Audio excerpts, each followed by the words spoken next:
كابتن مبروك. تعالى بقى. الف مبروك. عايز اسالك سؤال، يعني انت كنت قاعد طوال المباراه متعصب جدا على اعصابك، خاصه اخر تلت ساعه. الحمد لله. ايه رايك في الماتش؟ الحمد لله، وعقبال بقى كاس العالم ان شاء الله. ان شاء الله. الف الف مبروك. حكيمو الله يبارك فيك.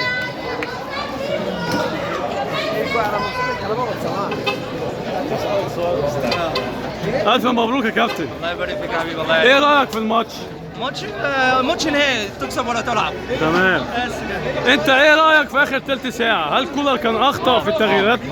كان ايه المفروض يتعمل في المفروض الماتش؟ ينزل رضا، ومفروض ينزل احمد عبد الهادي اللي يلعبوا كوره تمام. ويمسك كوره. انت الفريق اللي قدامك بيهاجم، انت عاوز تمسك كوره بقى وتطلع بقى خلانا عندك على في اعصابنا مسافات اخر تلت ساعه. اخر 5 دقايق. اعصاب غير طبيعيه. الحمد لله. بس اللعيبه كانت رجاله. الحمد لله. الحمد لله. الف الف مبروك. الله يرزقك. الف الف مبروك.